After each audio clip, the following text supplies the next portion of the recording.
What is going on, everybody? How are you doing? Happy Saturday. Happy WrestleMania Day. Happy weekend off. Happy get your drink on. Whatever you're celebrating today, I appreciate you coming here to hang out with me and my friend as we are going to talk WrestleMania on this edition of Late Night with Suge Knight. I know it's not late. It's 2:45 where I'm at, probably about 5 o'clock where you're at. So it's not late, but it is a special episode of Late Night with Suge Knight. We are going to be talking WrestleMania. So if you're into wrestling, this is the place to be.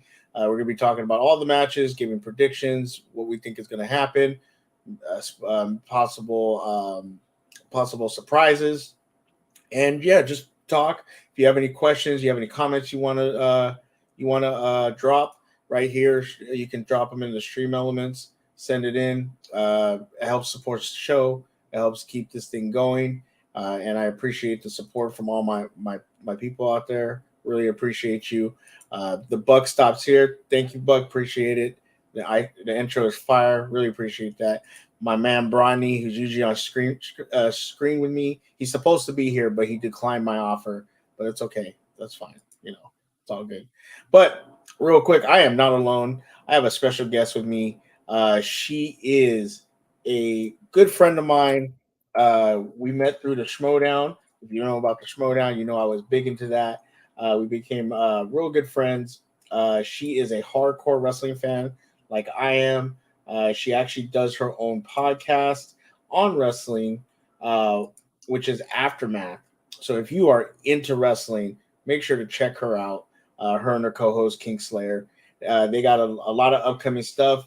Monday they're doing a post show for WrestleMania, so make sure to check it out. I know I definitely will be there. She is my awesome friend, Delisha. How you doing, Delisha? How you doing today? Happy Saturday. It's been as we were discussing earlier, it's been a Saturday because I was out late last night, and now I am regretting all of my decisions as I need to stay up again to watch WrestleMania. To watch WrestleMania. Bad decisions were made. Delisha thought she was 19 again. She was gonna drink and go out, and then her body's You like, sure about that?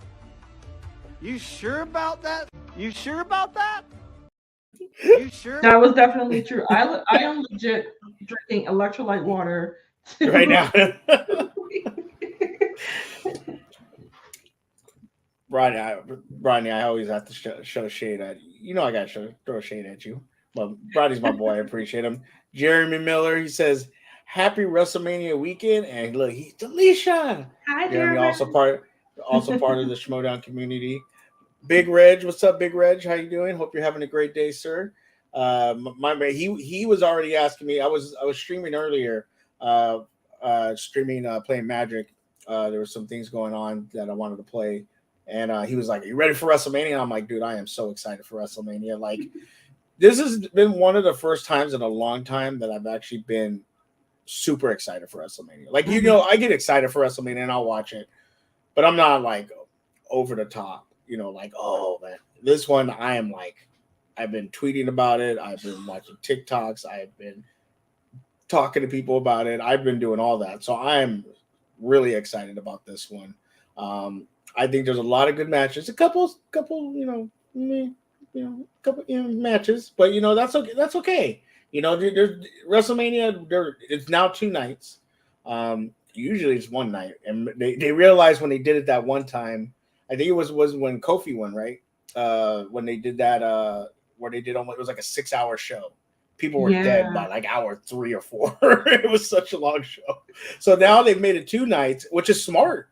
And they were talking about it. They were, especially now that COVID's kind of gone away, they were talking about it, and they said, thinking about it now, you get 2 full nights of show, but fans also get 2 nights to buy merchandise. They also get to show, they get rest in between it. So I think it's really a smart decision to do 2 nights. Make some money. Hey, that's what it's about, right? Making the money. So they make money, but I think it's really smart, and I think it's going to be an awesome time.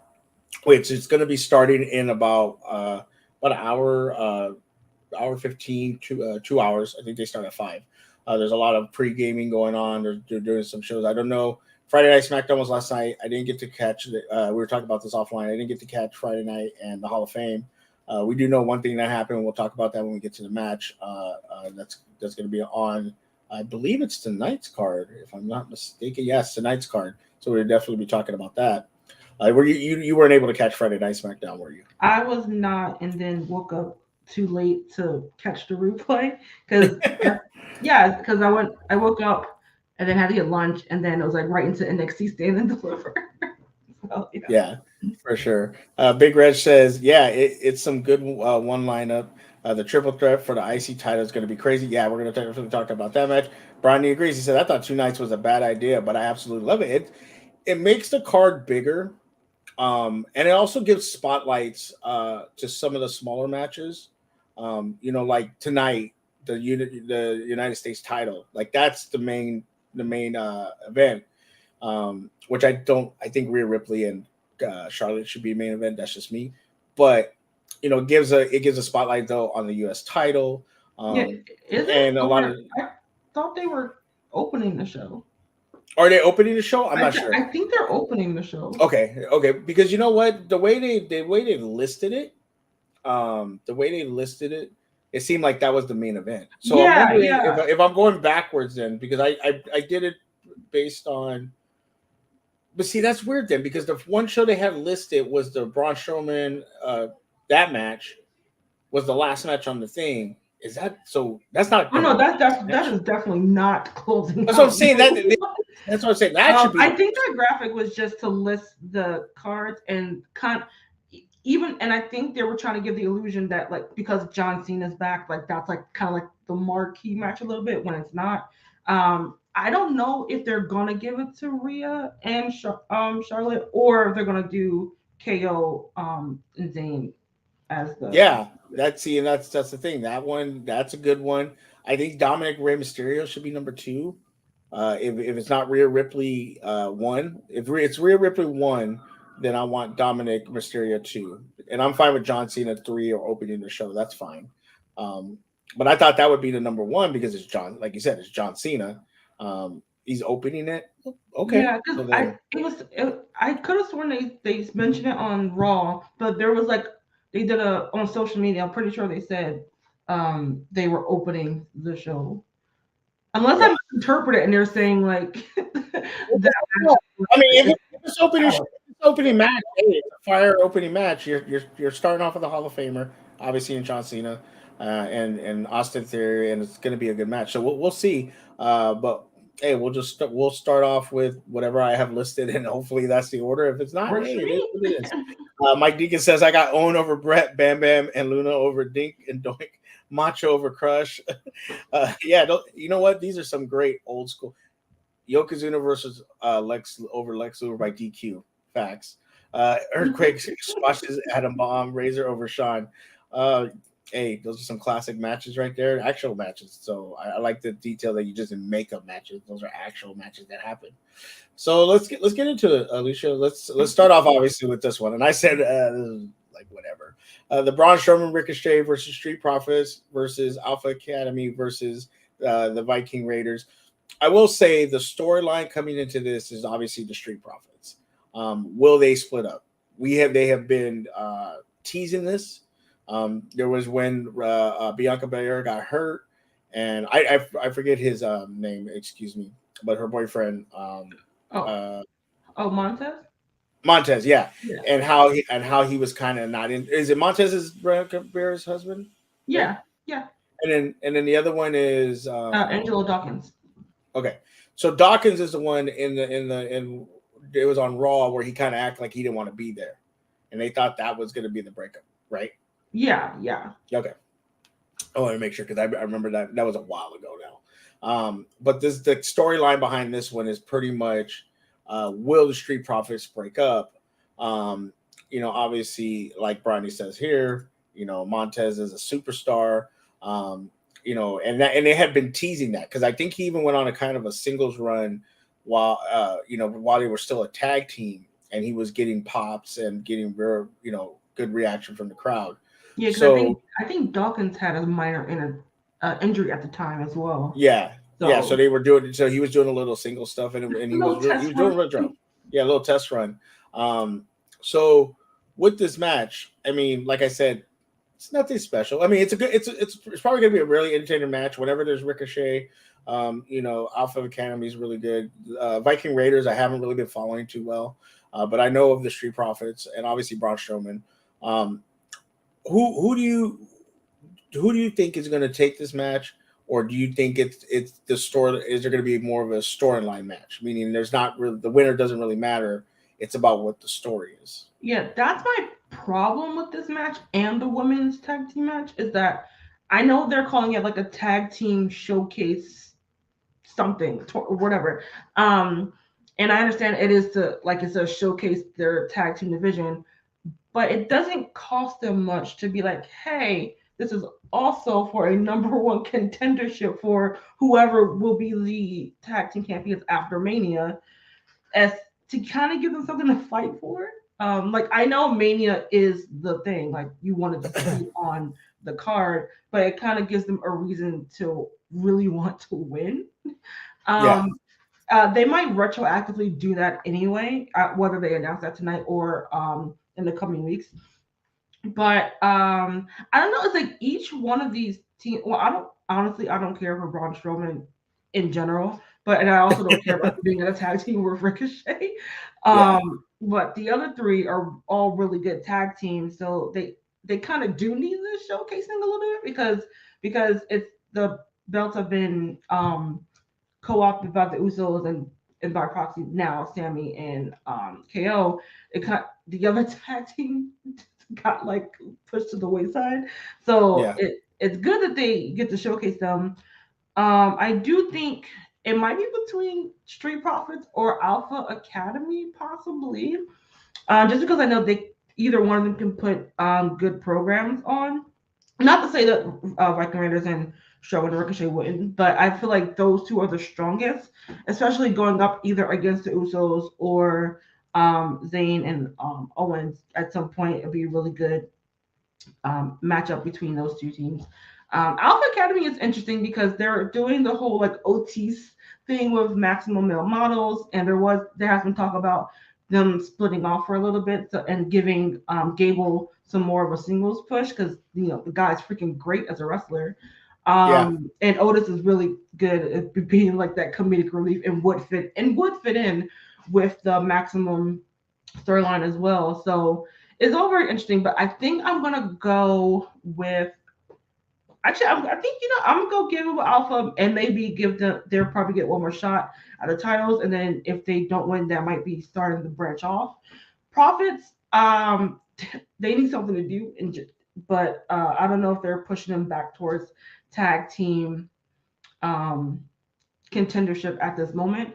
And honestly, I've been saying this from the jump. They don't have to split up the tag team. They can, go their separate ways if they want, or have it more is like the New Day, like a win with singles is still a win for them as a team. So but because there doesn't seem to be any stakes in this match, it doesn't really matter who wins. Unless, like I said, they were like, "Hey, number one contendership," then it's like, "Oh, okay, I'm more invested." But this is a match. I know it will be a good match, but I don't really care about the match, if that makes sense. I know 100% makes me because I don't care about the match either. I think Street Profits are going to win. They're going to get a shot at the titles and lose somehow, and Dawkins is going to blame Montez, and then they're going to split. So I think because then it'll show them strong as they beat these really good teams, and then they lose by just something happening, and then they're then they split. So now they both look strong, leaving each other, and they might even do a feud. It might even cause them to go on a singles feud with each other for a minute to kind of build them up, And I like to see Montez go after the Intercontinental Championship or the U.S. title, depending on what goes on with those things. And Dawkins can go after whatever. I don't think they'll put him on a title run, but really show him strong as a contender for one of the titles, possibly, and see where they can go and see if they can really gain some momentum. because I think that would further them. Now I do think you're right.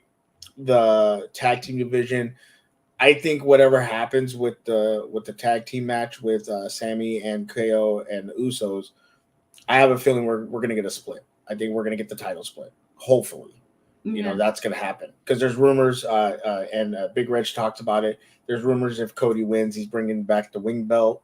So that means they're gonna go to one title, or is he gonna split it? Something like that. Might happen.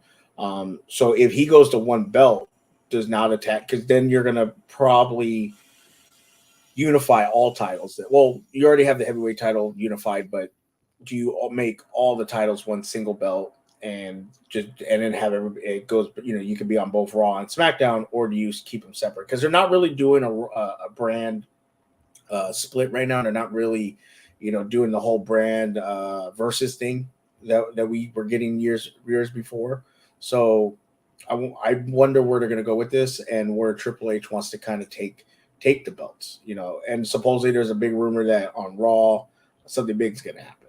So from what I've been seeing, so it's going to be very interesting where they go. But I do think you're right. They need to do something with the tag team division, because it's lacking right now. It's probably like nobody thinks about it. I mean, you're probably looking at the heavyweight, the I would say the SmackDown, the Raw women's title, the SmackDown women's title, Intercontinental title, and then the tags. Whereas the tag, or no, the tags are. I'm sorry, I almost spoke. The tags are high because of the Usos, but the division is not really high. Like nobody's really thinking about the division.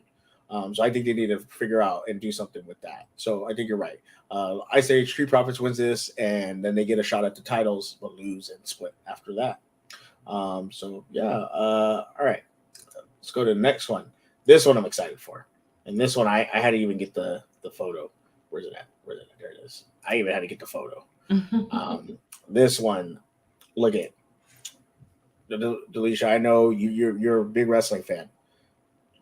Dominic Mysterio. If you're a real hardcore wrestling fan, like you appreciate, obviously he's a generational star. He comes from Rey Mysterio. We've known him since he was a kid.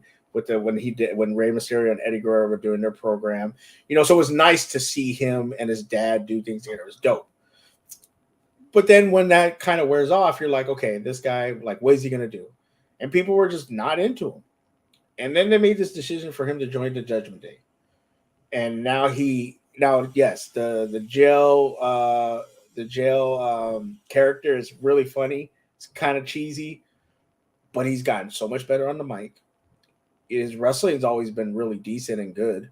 So he can do the style, the luchador style. He can do the rough brawler style that I kind of see him doing now. So he's just been elevating himself. And obviously Rey Mysterio is Rey Mysterio. He's a Hall of Famer. He's great. I think this match is going to be nuts, because I think it's going to be half luchador style wrestling and then half just brawling. Like, I think it's going to be half and half, and I am excited for it. And if you got to watch the Hall of Fame last night, Dom was there, Rhea was there, the Judgment Day was there, and when they introduce Ray, right before Ray gets to start talking, Dom gets up and walks out. The whole Judgment Day gets out and walks out. I love that, because this storyline goes back to Eddie Guerrero and Rey Mysterio, and then when he did that promo on Monday Night Raw where he said, "I wish Eddie was my dad," like that promo was just nuts. And people are really loving his character and where he's going with it. And so I think doing that last night makes this match really highly anticipated, and I'm excited for it. What do you think? Yeah, if you would have told me a year ago that I would be excited to see Dominic Mysterio in the ring, I would not have believed it. Because he was just not even playing, he just wasn't exciting to me. He wasn't good on the mic. And of course, when he was here with Ray, he's going to be overshadowed tremendously. I mean, fair to the point, because Ray is a legend for a reason. And then I don't know who decision this was, who his acting coach is, who's mentoring him in this process. I mean, you would think it's probably Finn and Damian Priest, but and Rhea to her point as well. But they are all doing a phenomenal job. Their chemistry, all four of them in the ring, even though they lose a lot as a group, but I'm still excited to see them once we have that creative change in leadership over the summer. That Judgment Day went from being like a joke to an eye rolling segment to like, oh, I'm actually pretty excited to see what they're gonna do today. And this whole mommy dom relationship is just it's so hilarious. Although I will say after this, maybe or a few months, I do want them to move away from Rey Mysterio because it's just been going on for a while. But I don't think that that's going to be the case because I think Ray is winning tonight as a salvation. Or if Dom does win, this feud is not going to be over. They might run it back at Backlash, something like that, to really like hammer it home and close that chapter. But yeah, because I want to see what Judgment Day as a whole to do when it's not personal. Because right now their feuds are just like have been like very personal, with Finn and Edge, and then Rey Mysterio. They've been feuding with each other mainly due to injuries to people for like the last 8 months. So I kind of want to see them like do something else. But yeah, well, they can keep as long as Rhea and Dom keep interrupting the Mysterio's holidays, they can keep doing that. But I want them to like move on to different feuds. But I think because this is one of like the three matches like of two minds on. If they want to keep this going for maybe one or two more pay-per-views to really get the payoff, I can see Dom winning with interference from maybe Rhea or Priest or something like that. Some sort of shenanigans. It for tonight, and then like I said, run it back against Backlash. And or they could just cap it off and have Ray be the getting his letting Dom get his comeuppance. But I do feel like because Dom is getting so over, which again did not think I would ever say that sentence. Right. He's gonna have a face turn at some point, and I don't know how, but I need to see how this will play out. But it just really depends on what they want to do afterwards. But I can see, but I think for some reason, I'm thinking Dom might win. Yeah, I think Dom's winning this one. I think Ray's going to put him over. I think Ray, he wants his son to succeed. But I think this is going to be a hard fought match. And they're going to make it very physical. I could see it being a draw or something like that to further maybe in like you said, Backlash, another match. This is just a standard match. There's no stipulation, right? I believe so. So it could be DQ. Yeah, it could be DQ. If you because Priest is not wrestling, so Priest could interfere.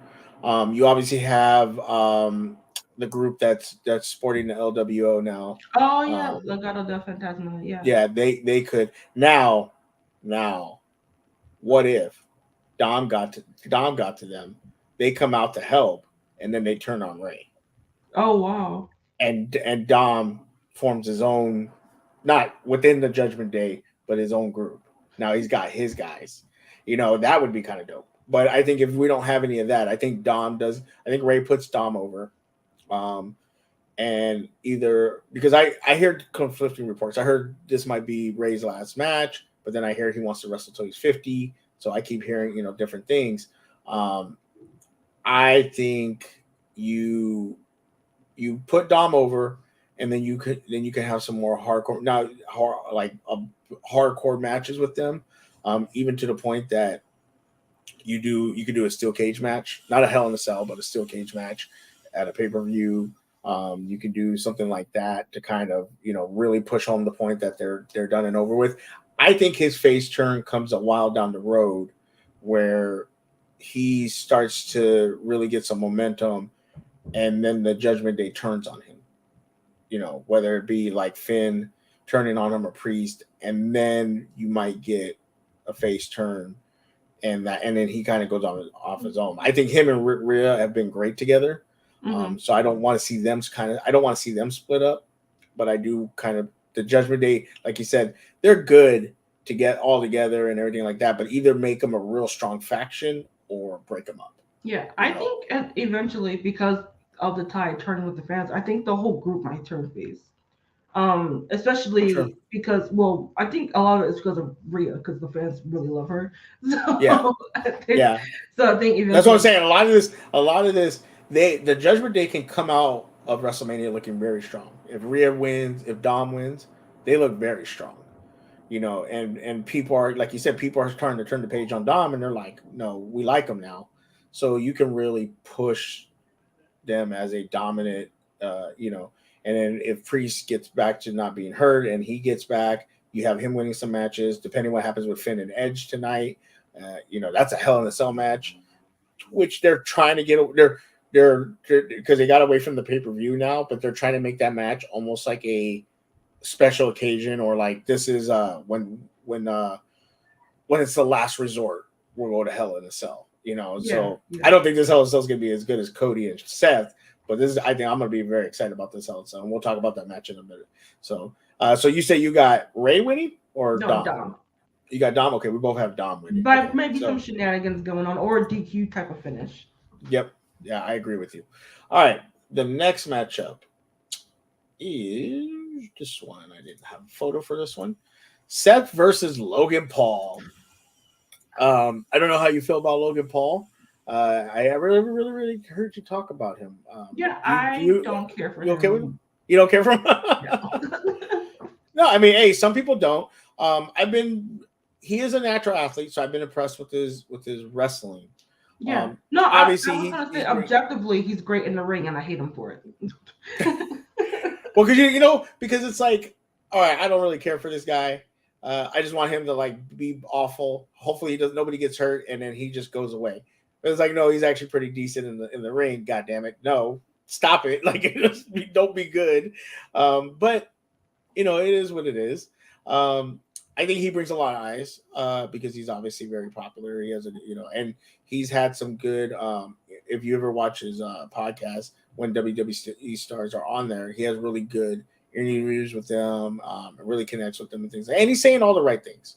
So I'm okay with it. Now, as far as this match, I really hope. I believe Seth should start being on that main event card again. And needs to be pushed again because I see a Cody and him rivalry being pushed again. I think that's the next step. I think Seth needs to get this win. I think this is where you kind of teach Logan the business, and because if Seth loses for the second year in a row, and I think it might even be more than that. If mistake me if I'm wrong, but if he loses the second year in a row at WrestleMania, you're really burying him, and I don't want Seth to be buried because I really like Seth. So I don't want to get him buried. So I kind of feel he should get this win, and this is where you teach Logan about the business. Like, hey, this is a business decision. We're going to take care of our stars, and we'll get you a win down the road because he got a win last year at WrestleMania. Am I correct? Who's that? Or Summer? No. Logan didn't get a win. It was SummerSlam. Is where you got the. Yeah, sorry, no, if that was my cat who's laying. Oh, it's your cat. Sound like a dog. Real quick, I did not see this comment. I just wanted to kind of bring it up. Honestly, I'm happy with the LWO, but I just want this feud to be over, just like Edge and Finn. I'm done with both. So he's talking about Ray and Dom. Yeah. Hendo says, I'm waiting to see Bob Backlund. Bob Backlund hasn't been there in a long time. I don't think anybody likes Logan Paul. He's fine. No, I think the kids like him. I think don't they? Isn't that why? I don't know. I feel like that demographic, that younger demographic. I think they like him. For what I don't know, but I think they like him. Yeah, for sure. I don't know. He brings the eyes though. YouTube. He has a big podcast on YouTube. Yeah, like enough with the podcast, but I don't know. But no, it's like is your cat okay over there? Like, what's going on? The cat's allergic to Logan Paul. That's what it is. See, that's what it is. He doesn't like him. He doesn't like him. Poor Delicia's cat. What's the cat's name? Serious. Serious? Yeah, like Serious Black. There you go. Oh, that's a great one. Um, yeah, I don't. This match is gonna be. I think it's gonna be interesting to watch. Oh, what's up, serious? All right. She's like, get out of Rico. I think this match is gonna be interesting to watch, but it's one of those matches. I'm like, okay, cool. You know, if something exciting happens, I'm down for it, but I'm not. But I think they need to let Seth get this win, because if he doesn't, it's really. I feel it's gonna bury him, and I don't think he needs to be buried. Like, you need to start propping him up, because I think if Cody does win the belt, Seth is the perfect adversary for that. You know, especially being a former champ, especially being the former, the guy, and him and Rhodes just have great chemistry in the ring. I think you absolutely do not bury him in this match and let Logan Paul win. But we will see. It is up to Triple H, so we will see what happens. All right, the next match. 6-women tag team match. Trish Stratus, Lita, Becky Lynch versus Damage Control, Bailey, Dakota Kai,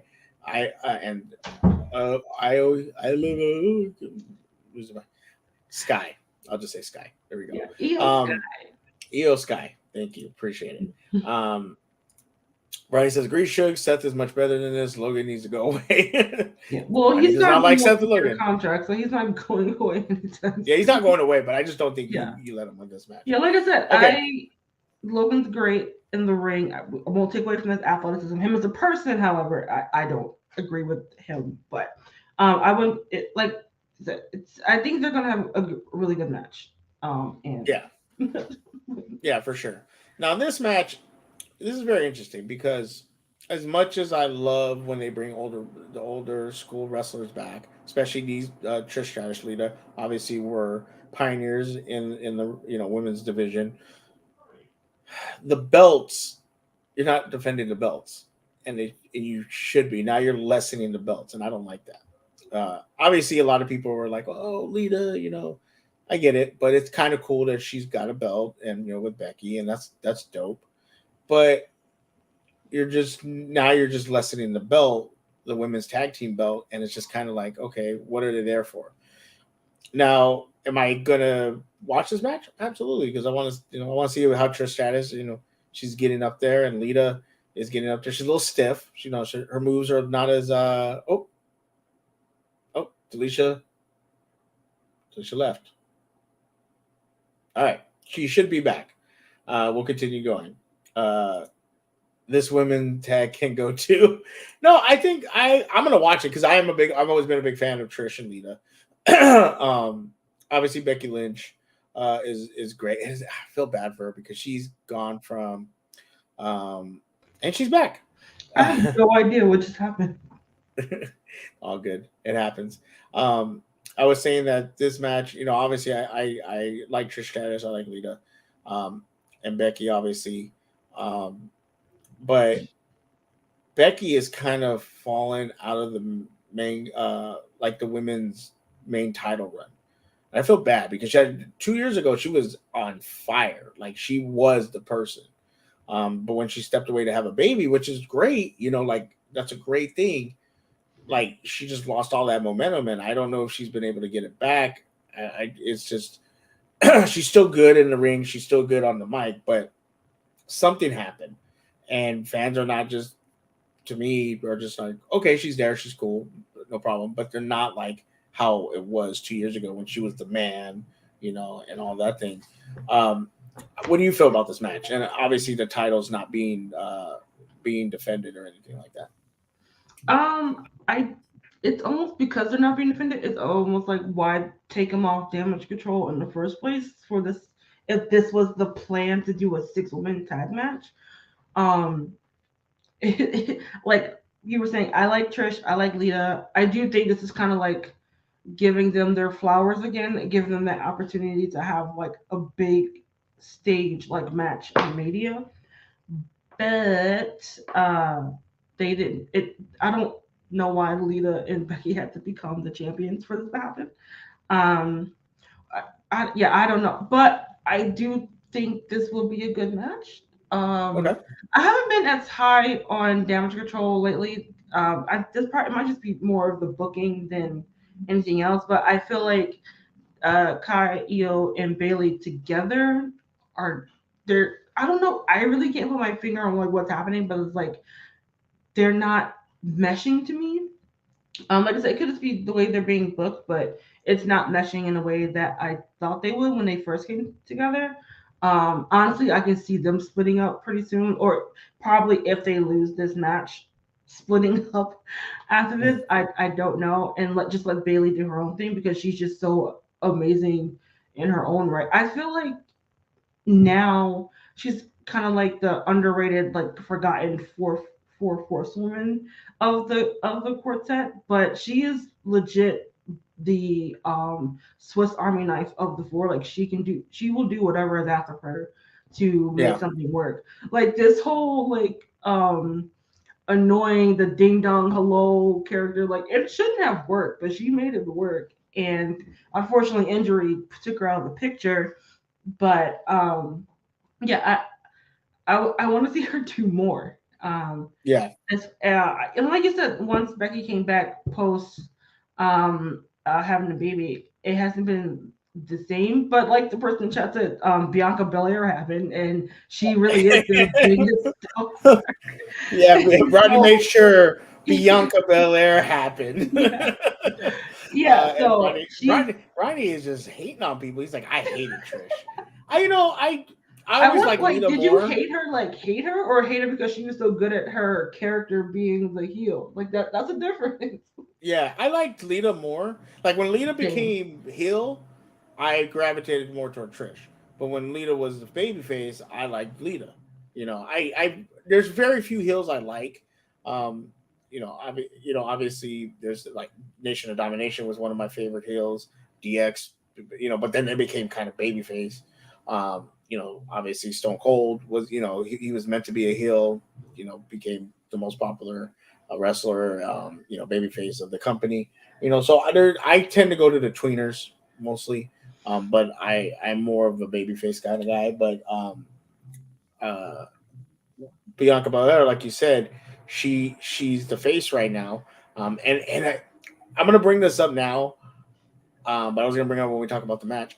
Doesn't it feel like when the matches were announced, when I heard Ripley Charlotte, I didn't really care for it. I was like, that's fine, whatever. And Bianca Asuka was like, okay, that's going to be a good match. Now it's kind of shift. I feel like a lot of people are like that. I'm like, oh, I want to see this Rhea Ripley Flair match now.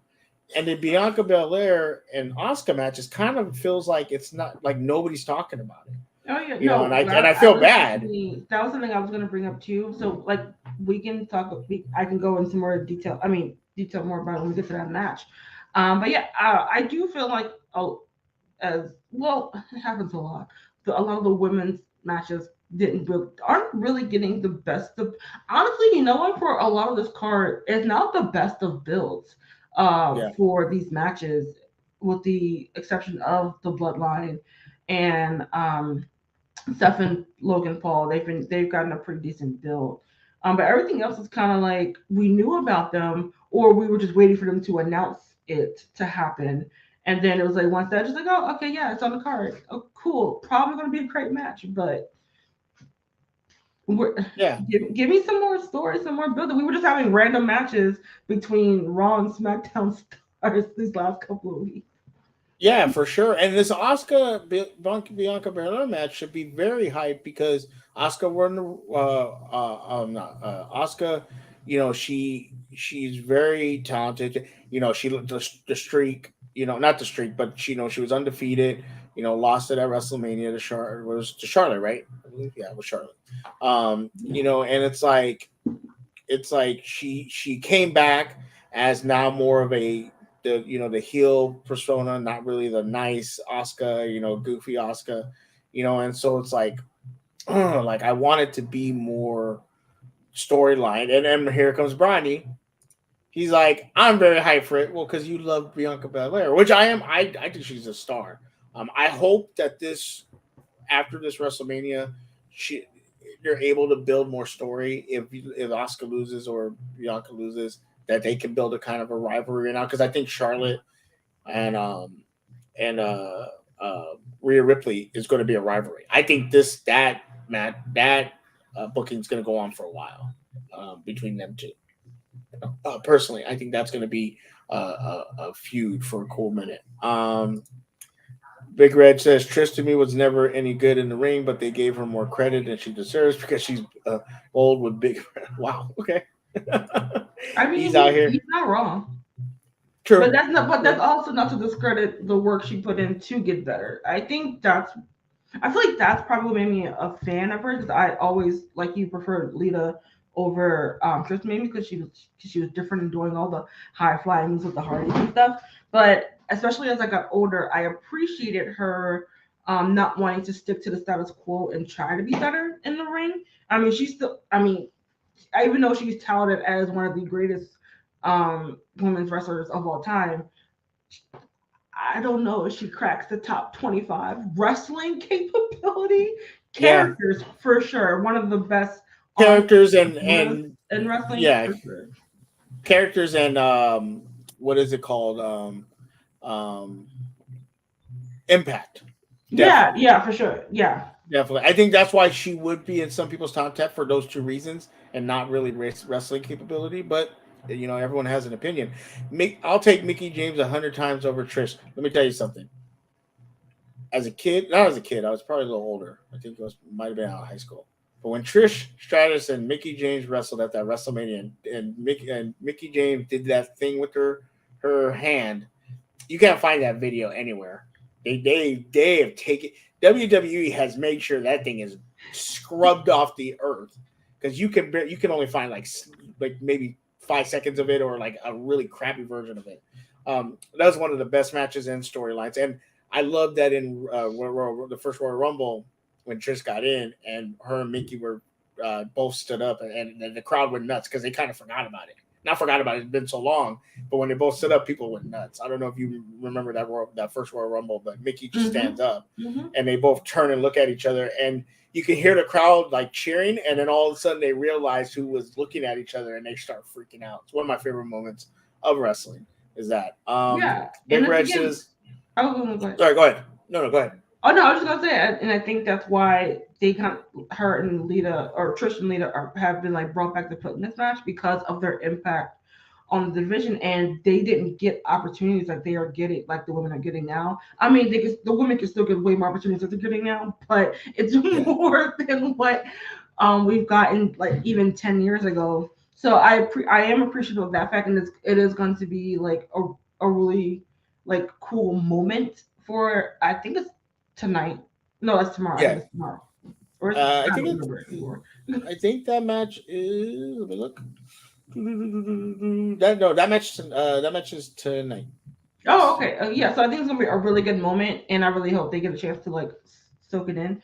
But again, if we're coming back to the present of building up, it does make sense of why this match would happen. But again, it's that factor, the non-factor of those tag team belts, which historically have not played a factor on WWE television since their inception, or probably since the first month. I guess it was Sasha and Bailey. They were the first. Yeah. Have held those. So I think that's really the sad point of it all. But I really think it's going to be a really great match between these 6 talented ladies.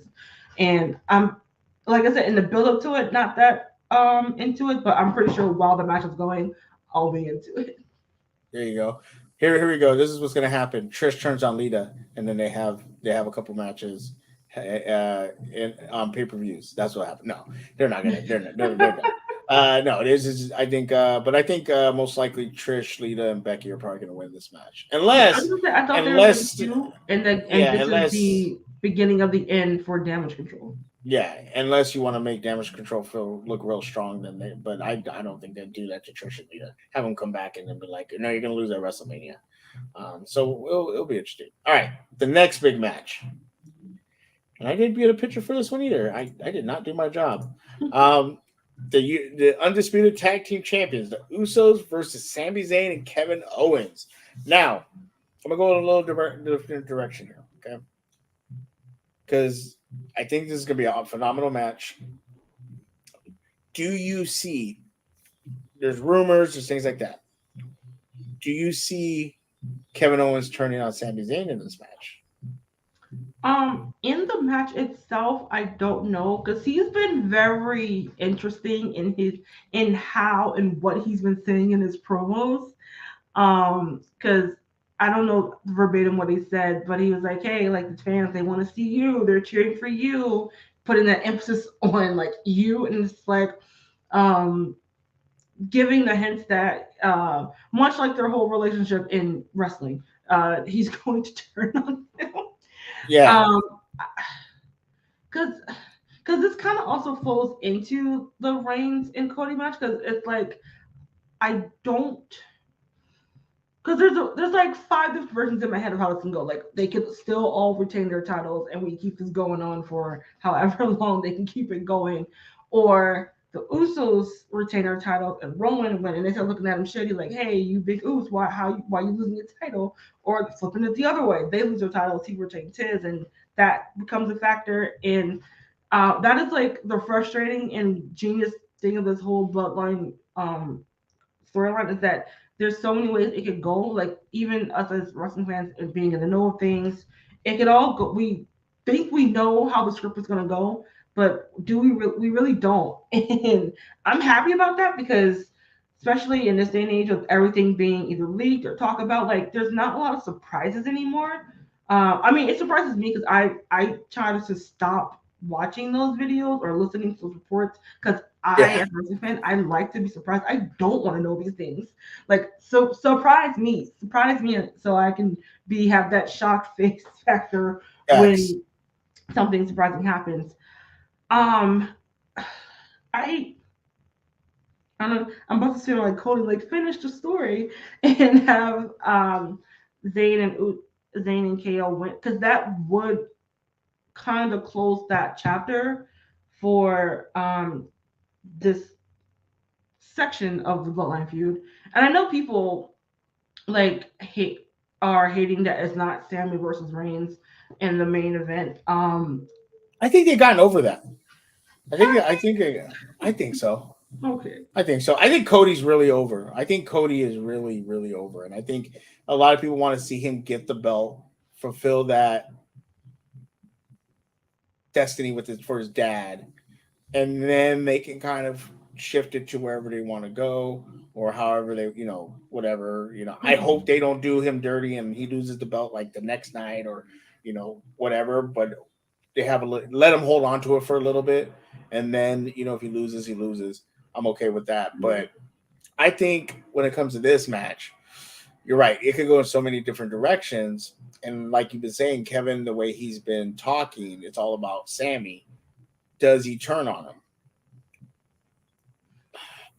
God, if they did all this just for Kevin to turn on him at WrestleMania, I was what's gonna that? say they could just redo his debut in NXT when I think Sammy won the championship Yeah, and he comes up to celebrate him and then immediately attacks him onto April. Like they could win and then it might not happen time, maybe tomorrow not tomorrow, Monday night on Raw. He's just like F all this. I just did this just to get the belt off the Usos. I didn't care about you or something. yeah. Well, what if you're right? What if he does that and then he walks away from Sammy and he gives up the title? So now you can split the titles. And now you can run a SmackDown has a gauntlet of tag and Raw has a gauntlet, and you have your two belts again, or you keep them unified, you know. Either way, but I'm like, dang, they did all of this just for him to turn again, like all of this, like oh, you know. So But that's on character for Kevin Owens though. That that is true. it's all about him. That's all he cares about and feeding his family. So There you that's go. been his character this whole time. Yeah, you're right, and I think, but I like just to see him win.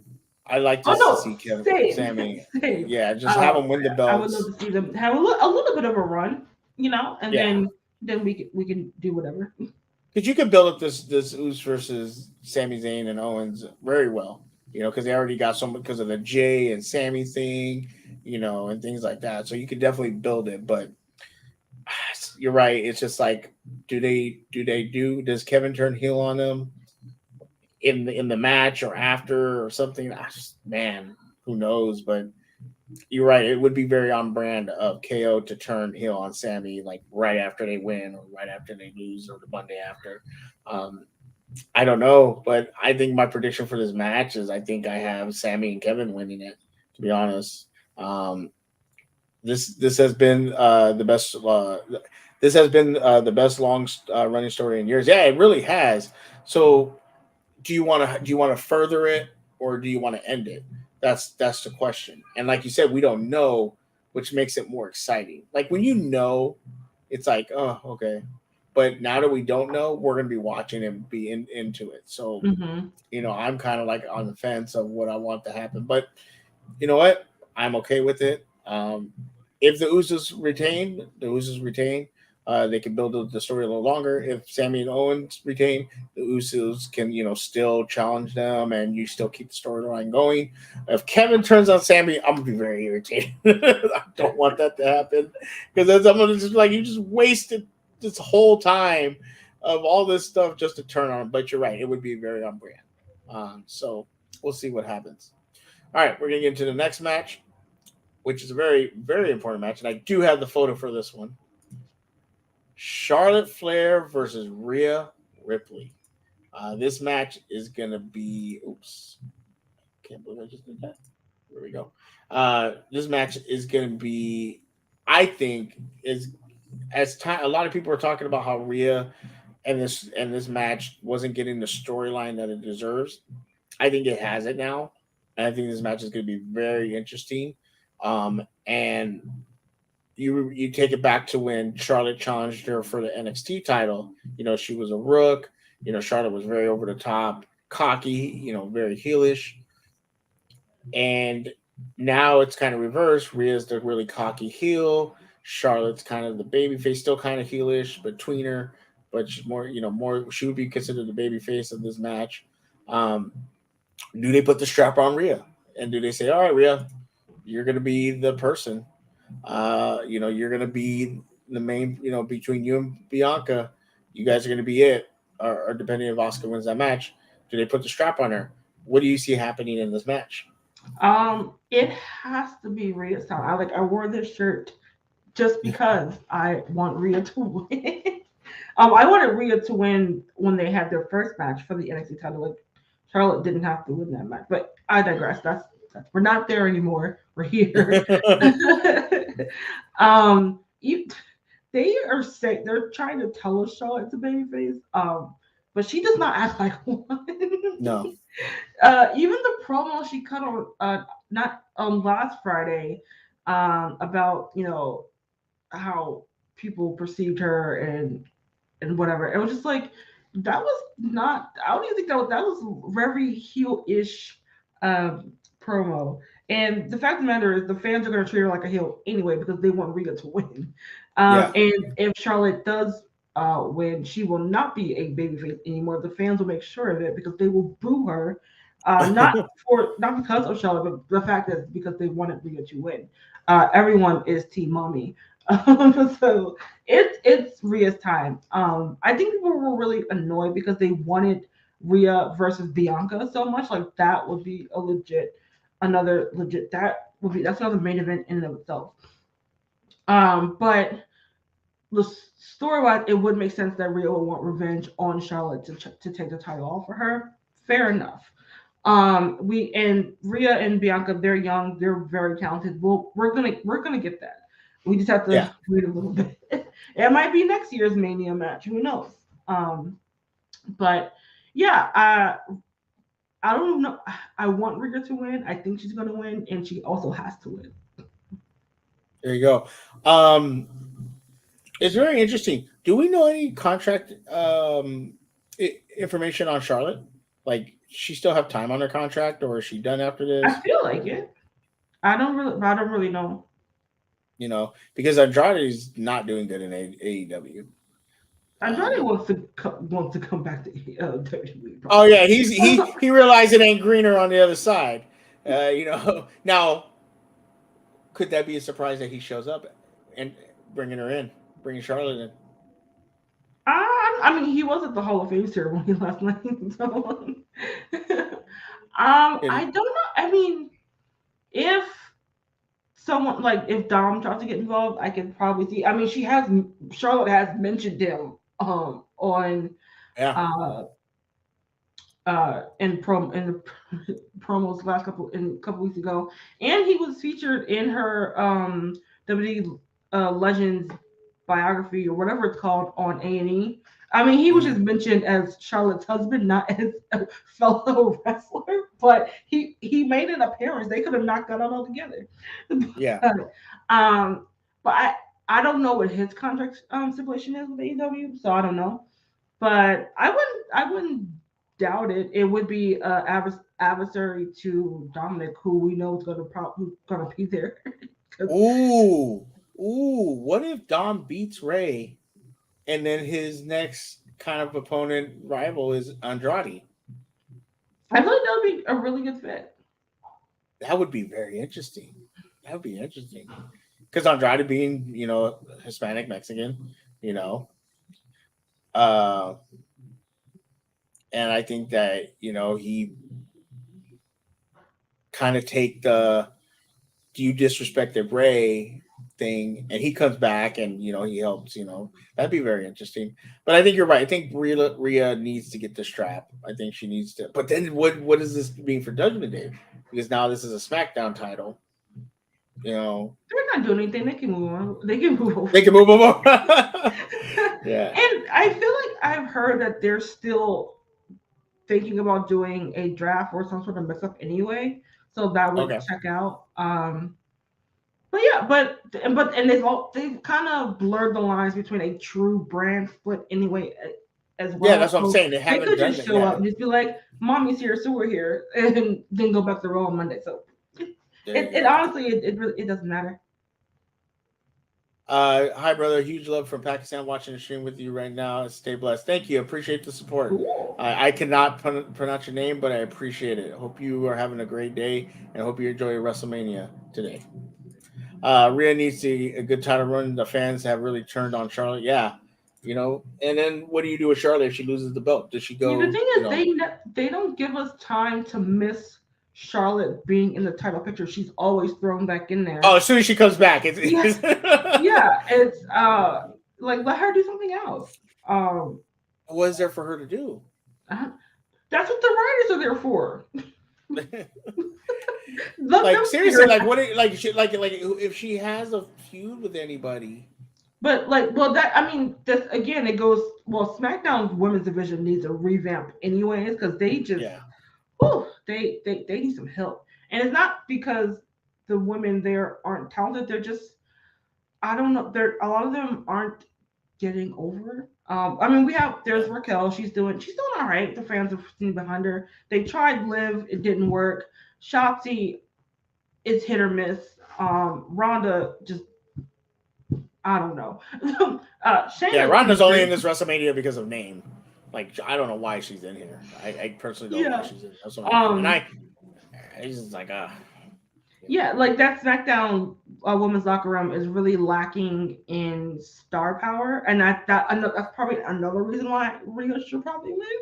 Because it would probably get more eyes in that division as well, and she can help put some of that other talent over for a little bit. And as we are, post Mania, we'll probably get one or two NXT call ups as well. So we'll see. For sure. All right, we're gonna move to the next matchup because we've been talking a lot lately. Oh yeah. United States Championship: Austin Theory versus John Cena. Oh, why did I take the banner down? I only see one person. Yeah, right. You only see one person. Me too. All right, so this matchup, obviously, we have always been speculating this match. This has been a thing for a while, and I like that we're getting this matchup. John Cena, he's put a lot of work in, so he deserves to wrestle Mania. But I think they put Theory in a bad spot here. They did the whole Money in the Bank thing, took his money, he screwed up the cash in, but then he was able to get the U.S. title, and he's been on kind of a good run. I think if he wins this match, he doesn't look strong, and if he loses, he definitely doesn't look strong. Other than unless they have different a different path for him. Because the only thing I see is if John Cena wins this, the next night, Monday, he does the open challenges, and it's someone from NXT or someone we don't expect, and he loses it right then and there, and then he goes on his way. If Theory wins it, cool. But does he do an open challenge the next Monday? I don't know. So I actually think that if he loses it, it doesn't make him look strong, but you can move him either to a title picture or another title, the main title picture, or you can do something else with him. And then have, like you said, we're going to have NXT call-ups next night. John Cena does open challenge. Boom, it's an NXT person, and they beat John Cena. Because I don't think anybody's beaten John Cena on open challenge from NXT, right? Not since KO, I don't think. Yeah, so then I think that, and then John Cena can go on his way, Yeah, I wouldn't want that though, because that's really disrespectful to Theory. Just like to have Cena win just to him to lose for someone else. Because I was gonna say I think Theory will win. I do think Cena would put him over. Okay. Especially with this being the first match, he was like, "Hey, I'm here." He's the Brock Lesnar treatment, Hey, I'm here, in and out. I'm going back to the back. See you guys later. But see, you know what? And look at. I like John Cena having that attitude, but I'm just saying. No. But I like John Cena. But John Cena talks so much crap about The Rock doing that, and now he's doing it. It's so. It's just so. And I'm not now. Rock is kind of lost. I've lost favor in The Rock. But like, remember all that crap you were talking? Oh, I'm here full time, and now you're part time in it. Like, yeah, I think he's gone on record and apologized for saying that. Has he? Okay. I think now that he's in Hollywood, he kind of realized why The Rock didn't come back, because the studios were like, dude, the insurance on that, no, thank you. But I do. And then Rock was too busy ruining Black Adam. Shout out to The Rock. I must say, yeah, I do see Cena putting Theory over, and I do think that we will see an NXT call up. Spoilers for Stand and Deliver. If you did not see it, maybe just mute me for like 5 seconds. I think it's going to be Braun Breaker. I don't know if he will challenge him right then and there, but coming out to let him know, I will be your next challenger. Whether Braun Breaker is Braun Breaker the Steiner Brothers son? I think Hayes won, if I'm not mistaken. No, but Braun Breaker is that his? No, because honestly, my TV cut out. Our internet cut out in the last 5 minutes of that match, and we couldn't get it back up. But I'll double check. But yeah, I could see. I mean, even still, they've let NXT people come up, like KO did. He was NXT champion when he challenged John Cena for the US Championship. So I wouldn't be surprised about that. But and also I think it's Breaker's time to be brought up. Yeah. It's the Steiner brothers' younger son. Yeah, so he's look good. I've seen him in a lot of stuff. He doesn't have to challenge him that night, but he could be coming out to be like, I will be your next challenger for this title. And it is now a full-on thunderstorm going on outside. Oh no! Oh no! Rock ruined nothing. You're a weak, influential DC leadership ruined what there was already a trash character. Rodney, nobody's talking to you. Okay, leave my Black Adam alone.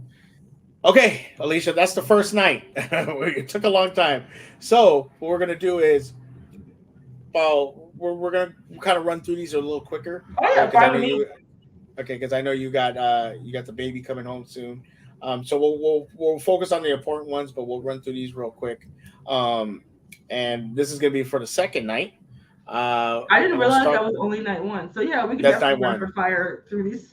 Yeah, that's night one. So we'll talk about this match. Another one we don't really care for. I don't care for it, to be honest with you. This is okay. The Liv Morgan, Raquel Rodriguez, Natalia, Shotzi, Sonya Deville, Chelsea Green, Ronda Rousey, and Shayna Baszler. We do know Carmella got hurt, so that's why she's not in this match. Ronda's only in this because it's Ronda Rousey. Don't really care. So cool. Like, hopefully this is the first match of the night. I don't really care. Yeah, you know, like not, what do you when you see this match? What do you think? Like, say, if it's not Ronda and Shayna winning, then their whole claim of being dominant tag team is ineffectual.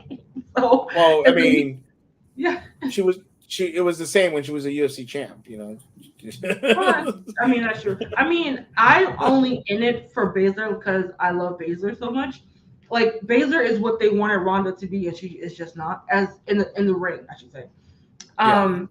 But yeah, but that's it. If they don't win, then their whole claim to fame of being. You know what I'm gonna be doing. You know what I'm gonna be doing during this match. At least. Are you grabbing some snacks? No, this is what I'm gonna be doing during this match. Grab his dick and twist it! Oh my god, dude, this is an MMA fight, dude. You too much. Twist that dick! Twist his dick! Twist his dick! Oh my god, dude. Oh my god. Oh, dick twist! That's what I'm gonna be doing during that match. I want someone in the actual audience to just start saying. I am gonna go to an MMA fight and do that. Just to do my expectations alone, but I'm hoping Raquel and Liv win this one. Yeah. Haskell, you didn't know about the old dick twist? Bronny, you ain't talking to me. Bronny's I love Bronny. Yeah, I'm not expecting much from this match. I think it's just going to be an okay match, and whoever gets over. You're right. If Ronda and Baszler doesn't win, then they're not dominant at all.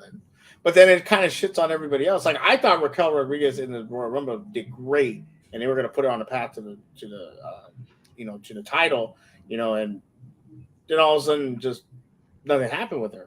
Oh yeah, no, it wasn't for me. It wasn't to discount everyone else. It was like they are saying they've beaten all these teams before. They're the dominant tag people in the division. So it's like, if y'all don't win, then it was like y'all claim to fame is moot. Alexander Ben Cannon, what's up, man? I think that's my boy. Is it? I'm pretty sure it is. What's up? Is it? How you doing? Hope you're having a great day. Happy Saturday. Yeah, for sure. This is a match that I just don't care about. So it's like, whatever. This is an interesting match that we're going to talk about, because the speculation was Brock Lesnar is supposed to be going. Him and Bray Wyatt were going to have a thing, and Brock said no. He said, "I'm good." I don't. Which is. So it's weird with Bray. It's like he was so over with stuff, and now it's kind of like after that Mountain Dew match, it's kind of like, oh, what? But now Bray's taking some time away, I believe, because of injury or just taking time away. I'm not sure. Or they said he was sick. They haven't specified what it was. Oh, okay. See. But we got Omos versus Brock Lesnar. I think Brock's going to put Omos over. Really? Yeah. I think. Okay. Look, at as much as we want to shit on Brock has been willing to he put over Goldberg. Okay? Put over Goldberg like twice. And he in a squash match. Like, I would never thought Brock would have done that. Put old-ass Goldberg in a squash match. And he did. So I think Brock might put him over. And then we'll see Brock kind of take some time away, hopefully. Because I don't want to see him wrestle Cody Rhodes because he'll. Oh, Jeremy's speaking in the chat though. Let me see what Jeremy's got to say. Jeremy says Brock will likely win because he doesn't put over black wrestlers, but I want Omos to win. After I just said that he will put him over. I don't know. I think Brock will put him over. Personally, I personally think he will put him over, but we will have to see. You're right, Jeremy. Sometimes he has that record of not wanting to put black wrestlers over. So we'll definitely see if that'll happen. But this is a match where I'm okay with watching, but I am not really like, oh my God, this is a match I want to see. Delisha, did you freeze? I think she froze. I'll wait until she comes back. Once again, everyone hanging out, appreciate you for being here. My name is Suge. This is our WrestleMania Pre-Show with my friend Delisha. She will, once she pops back on screen, we'll bring her back. Make sure to hit that like button. Make sure to hit that follow if you have not already. If you are enjoying this content, and you want to support it, there is a pinned link in the description. You can send in donations. Everything goes back to the podcasting. I do 2 shows. One on Tuesday, which is the Steelers Ravens podcast, Steel Conspiracy. My other one is Late Night with Suge Knight, which should be coming back very soon. Tomorrow, after WrestleMania, post show with Suge will be happening. So if you want to come hang out, talk more WrestleMania, talk about the matches, please come hang out. Mr. J, my man, my Mandalorian co-host right there. Hope you're having a great day. Also, too, on my page, Mandalorian reviews with like I said, my man, Mr. J. Check those out. There'll be a new one coming out soon. We just recorded. And the 2 following ones that we are behind on will also be coming out. One will be coming out this week, and I believe the other one next week. So check those out. Really appreciate it. Like I said, leave a like, a follow, comment. Let us know what you think. What are you about? Huh? Lost power. Be back in a minute. No problem. She did say there was a thunderstorm going on. So we'll kind of wait till she gets back. Anybody else have any thoughts on these matches? Let me know what you're thinking, what you're excited for. We have, let me see, let's check real quick. We have 1, 2, 3, 4 more matches to talk about. Once Delisha gets back, we'll talk about those matches. Obviously, it's the Edge and Finn Balor, Hell in a Cell, the triple threat match for the Intercontinental Championship, Bianca Belair versus Asuka, and obviously the undisputed Roman Reigns versus Cody Rhodes. We'll talk about those when she gets back. But if you have any other comments or anything you want to point out, or let me know. I have thoughts. Fuck Lesnar. Appreciate your thoughts, Bronny. Appreciate it. You could have sent that in the stream elements, but it is what it is. Also, too, make sure to check out Road Podcast. Great content. Ravens podcast that he does. Does a bunch of other stuff. He's doing tonight. He's doing Hanging with Hendo on Saturday nights. Usually, I'm part of that. Unfortunately, I won't be there tonight. But check that out. And my man Brodney, he is part of the Lunch Break Hot Take crew. Make sure to check him and his brother Jose out. They do Ravens and Panthers podcast. They also do UFC. They do boxing. We did a review of the Ali movie. We're going to be doing some other reviews, hopefully. He also is the man when it comes to gaming. This Old Man Gamers is back. Right there. And he's also part of STV Talk. My man Bronny Hendo right there. So, make sure come check that out on Tuesdays when they are able to make it, because sometimes they can't always make it, because they're busy guys. And we gotta. Oh, I didn't mean to push that. Sorry. I hear the thunder. Actually, I just heard the thunder right now when you popped on. Here we go. And we got a stream elements. Appreciate it. It says I have thoughts. Fuck Lesnar. Somebody is not pro Lesnar in here. And I'm pretty sure I know who it is. That makes 2 of us. I've never really been a fan of either talent guy, but he seems like a dick. I mean, Undertaker did. I've seen some interviews on Undertaker. Now it's funny because you go back to when Lesnar was in the UFC and Undertaker showed up, and they looked like they were about to get in a fight. But Undertaker said Brock Lesnar is a good hard worker, and he's respected in the locker room and things like that. So, I don't know, but he's really intense. I know when he was in UFC, after he won his first fight, and then Frank Mir tapped him out. It's one of the best things that I've ever seen happen in an MMA fight. I don't know if you're into MMA, Delisha. Are you? No, not really. A lot of it's is it a lot of it like pay-per-view and stuff like that? Yeah, there's some. Yeah, the big fights are pay-per-view. Oh, okay. That's probably why I never really. Then again, I never really watched boxing either. Like, even since I'm watching the Creed movies, I'm like, oh, that's a lot. So I'm just like, yeah. Well, if you're into boxing, again, my boy Brodney, they do boxing content, and he does Ring King. So if you want to get into boxing, you're into casual boxing, or you want to get to know more, check out their podcast. And they break down a lot of good stuff. They break down fighters. There's some big fights coming up. very soon that I am actually excited for. I haven't been excited for boxing in a while. I'm a big boxing fan. I was very big boxing when I was a kid. WWF and boxing were my thing as a kid. And now it's like WWE, UFC, boxing, are my thing. But I was definitely into that stuff. So make sure to check that out. Shout out to them. Real talk, Suge. Last time I watched a WWE show was when Batista and Khali were fighting over the world title. That was if I'm not mistaken, they did the Punjabi. No, was that Orton? That was Orton and the Great Khali, huh? My wrestling brain is not great at recalling when these things happen. No, okay. Yeah, there was like a Punjabi jail. No, I don't know Punjabi person match. I just don't remember if that was Batista and Khali. I think it might have been Orton. No, it might have been Batista. I don't know. I'll have to look it up. We'll look it up. But thanks, Spawn, for being here. Hope you're having a great day. All right, let's get into these last couple of matches real quick. We got 4 matches left. Let's talk about them. Edge versus Finn Balor. Hell in a Cell, as Vince McMahon would say it. I'm actually looking forward to this match because they're bringing the demon. They're bringing the demon back.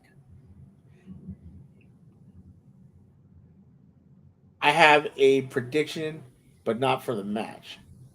Okay. Edge comes back with Christian and Gangrel in the Brood entrance. I don't think Christian is contractually able to do so. I think he's legit still. They can do it. They could do it. Just talk to each other, be like, "Hey, I just need you for an entrance." Or Edge just does it by himself. I don't care. I don't care. That entrance was dope. The Brood entrance back in the day and the music, dope. And so I think obviously to combat the demon, Edge has got to go to that dark place, and I think that would be dope for him to do the Brood entrance. Yeah. And I was gonna say I have a small mini rant. Is I hate when they advertise that the demon will be the one to show up at the match.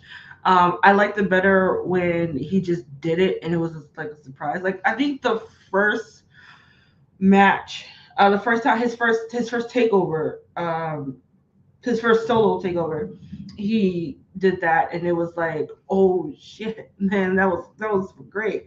So I really do wish that especially for it being the first time since that horrendous ending to his Roman's match, to just come back and do it and the fans not expected, like that would have been great.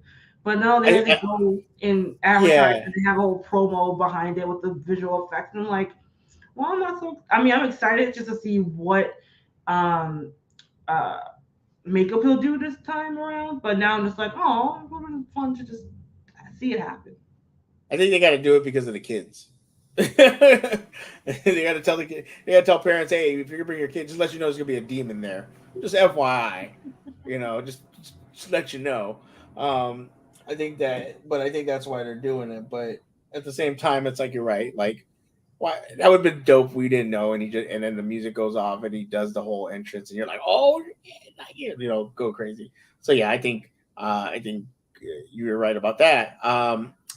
Does anybody get thrown off the top of Hell in a Cell? Depends how far away it is from the announcement. I don't know the scale of like SoFi Stadium and like its layout and stuff, so I don't know. I don't know. This one is just more of an interest to me. Like I'm like, oh man, I can't wait to see this match. Like I'm excited to see the entrances and the outcome because like we were mentioning before, they've done this so many times now that it's like it's a little overplayed. To me, this has to be the last time for these two because like guys, this feud gotta end. Y'all been doing this for like a year or two. I know it's because Edge got hurt or shooting a movie and stuff like that, but still, it's too much. They need to move on. Gangrel's supposed to be there. Oh, I smell Brood. I smell the. I love that entrance. That's such a good one. I think Finn needs the win more than Edge does. Again, because we're saying like Judgment Day they lose so much, especially in these big time supposedly matches. So I think Finn needs the win, and then they need to shut the book on this feud and let them move on to something else. I mean, if Ripley gets the win, Finn gets the win, and Dom gets the win, Judgment Day walks out of WrestleMania looking very strong. So Yeah. I agree with you. Yes, Finn needs to win this and end it for good. Yeah, there you go. Spawn says, have you been to any WrestleManias in person? Hell to the no, because I ain't got that kind of money. I'm trying to go next year when they're here in Philly. Oh, you're in Philly. Okay. I have been to I've been to like a WCW, I think it was Monday Night Nitro. I've been to like old school when WWF was doing like Saturdays. I went to one of those. My dad talked about it on my podcast that he took me to go see Hulk Hogan. I don't remember that, but I remember going, So I've been to a couple, but I've never been to WrestleMania. Yeah, I've never been to any WWE pay-per-views or premium live events. I've been to 2 takeovers and a Raw and a SmackDown. And that's it. So you can tell she's a hardcore fan because she goes. If you have P-Pop, you should check it out, Jay. Oh yeah, Mr. J said, I have no idea what's going on. Just happy to see passionate fans come together. Yeah, I've always been a wrestling fan. It fluctuates, especially during like the PG era. I wasn't into it. I'm very much a attitude era kind of person. Then when there was like the CM Punk era, I was into. Then I kind of fell off. And then Ronda came back, and I was and then I was into it. And then when all the women evolution stuff was going on, I was into it, and I fell off, and now I'm kind of back again. So I go off and on. I'm not gonna say I'm hardcore. I am a huge mark because I've not stopped since I've started watching. I think since 1999, when the Hardy, because I was really into the Hardy Boys, Ed and Christian, and the Dudley Boys, and then I just have not. I've had periods when I didn't have cable and I just watched like highlights on YouTube.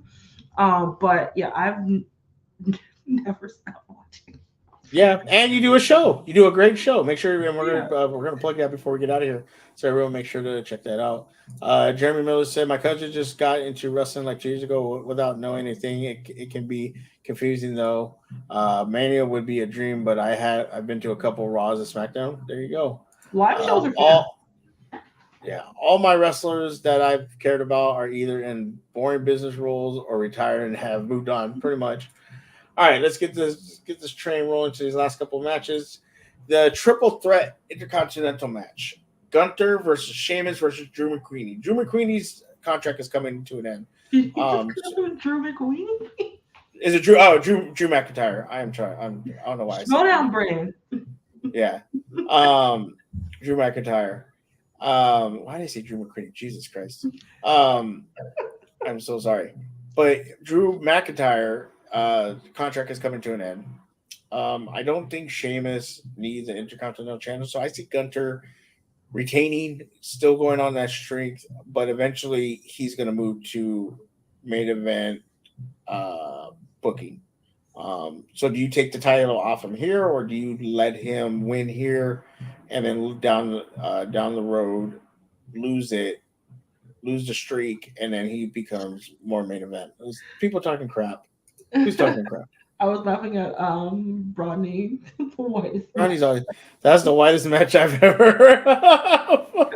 Is it? It's still daylight over there, right? So is the sun shining really high? I hope they all put their sunscreen on. Oh yeah. I'm in LA. Especially Sheamus, they need to put the sunscreen on. This is actually my second most anticipated match of all of Mania weekend, because big ups really to Sheamus and Gunther from their Clash at the Castle match, and which was for me one of the matches of the year. But I want to see Sheamus win and get his final Infinity Gauntlet of having all the belts.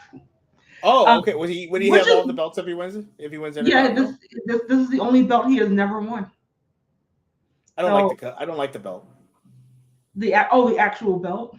I don't like it. I like the white one, or Ultimate Warrior's yellow one. I love that. Okay. White or yellow or the black, it's fine. But this one, it's so ugly.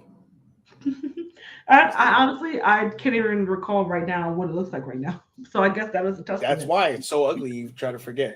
But no, Gunther is great. Like he is you're a wrestler's wrestler. Like I don't know who someone said it on another show that he legit could fit into any era of wrestling, and he makes sense. It's weird because he's doing such great of elevating that title. That I want him to keep it, but like I said, I also want Sheamus to win. But I feel like if he doesn't get his, because Sheamus has had his mania moments, so it's not that he needs. So I could see Gunther like retaining now, and then maybe like SummerSlam, Sheamus finally gets it. Do you think Sheamus and Drew McIntyre are gonna turn on each other? Because they had like I a mean, friendship, and now they kind of as well. It's more kind of like a brothers fighting like arguing type of deal right now. So it's not really a actual turn. Drew is getting a little stale though. So I think giving him another heel run could refresh him up a little bit. So I could see that happening. three-man crew, bring it back. Is Well, it three-man crew or three-man three-man three-man band? Bring them back. Bring them back. but yeah, I do want to see Sheamus finally get that title. But at the also because Gunther, he's prime ready. He can go into that main event scene and be fine. I don't think him having the title, him not having the title, I don't think weakens him. Because but we've also seen Sheamus and Drew fight so many times. That's why I like torn. But it's really just I just want Sheamus to win the title, and then I'm like, all right, cool, we can go after that. But I can see Gunther retaining so he can have that Mania moment, and then maybe SummerSlam run it back 1-on-1 Sheamus versus Gunther because And then lose it there. yeah, or because it's a triple threat, Gunther doesn't have to lose. So I mean, he doesn't technically have to be pinned; it still looks strong or whatever that type of deal. But I don't know, man. This is gonna be this legit is gonna be a banger match though. Yeah, for I'm so excited. I'm excited, guys. This is legit meaty man slapping meat onto chest and everything. Yeah. Oh man, their chest is gonna be so red. Right, oh, especially Sheamus. Good God, that guy, you could find him in the dark. Sponsor that was lucky enough to go to WrestleMania. He went to WrestleMania 26 where Michaels fought Undertaker. That is amazing. That is dope, Spawn. You're gonna have to tell me more about that. Sheamus wins the IC title. Big Reg is saying Sheamus wins it. Two ways he's going to go about it. Gunther breaks all the IC streaks, or Sheamus pins Drew to keep Gunther clean. There you go. I think I agree with both of those statements. We'll see what happens. All right, we're down to our last two matches. Raw Women's Championship: Bianca Belair versus Asuka. Now, gladly, Asuka is not. She's not undefeated anymore. She lost to Charlotte. So this match, obviously if she lost, it's not going to look bad on her. But I think you need to keep the belt on Bianca but make this a good match. Make Asuka look really strong. We'll make this a really good match. I don't think you take the belt off Bianca Belair because, like you said, she's a star right now, really carrying that Raw Women's division. And I think this is going to be a good match. But I think it's fairly certain that Bianca is going to keep the belt. I don't see Asuka taking it off her. What about you? What do you think? I kind of disagree. Mainly because since her feud with Becky, Bianca's kind of hasn't had a feud that's really been memorable since that point. I do think she needs a little bit of a refresh going on, and I think her losing the title and chasing again would be something the fans would want to get behind. Some people were saying that she should turn heel, but right at the moment, I don't think that's the best plan for her right now. She's a great heel. If you've seen her work in NXT, she's a great heel. She can do it for sure. But I think her, and they don't really have, and she is their marquee babyface on that almost of the whole show of Raw. Mm-hmm. So like I wouldn't want her to change for that, but I do think that she needs something. Something needs to change a little bit. Whether it's putting her somewhere a more fresher feud, like someone that she hasn't had a match against, or her not having the title and having to fight back to get to that point. The only thing about this match is we were talking about build-ups, and this one has been very lackluster. They have not explained why Asuka has changed her character. Yes, if you were familiar with her in is it Stardom in Japan that she was a part of, where it was her character now is an homage to that. But if you're a wrestler fan who don't know about New Japan, then you don't know what the heck is going on. They haven't said a word about why she is doing the blue mist, why she changed up her look. Not well, she doesn't really speak English a lot in her promo, but like not even a promo of like what's going on. It's really just I won the Royal Rumble, I'm facing you, and that's it. And just like okay, and like no build up, no nothing. That's what I was saying earlier. When that match, when she won, I don't think she won the Rumble. I think she won Elimination Chamber, right? No, oh because no, you're right. because You're right. Rhea won Rumble. Sorry. Yeah.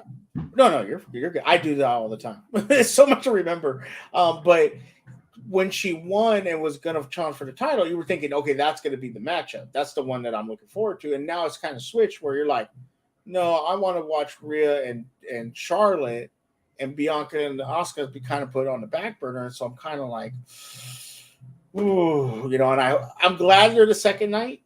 Because it seems like the second night is more of the stronger card. Even though I would like to, I had liked, because obviously Sammy, all those guys need to be ready for whatever's going to happen the next night. So that's why they're on that card, which I understand.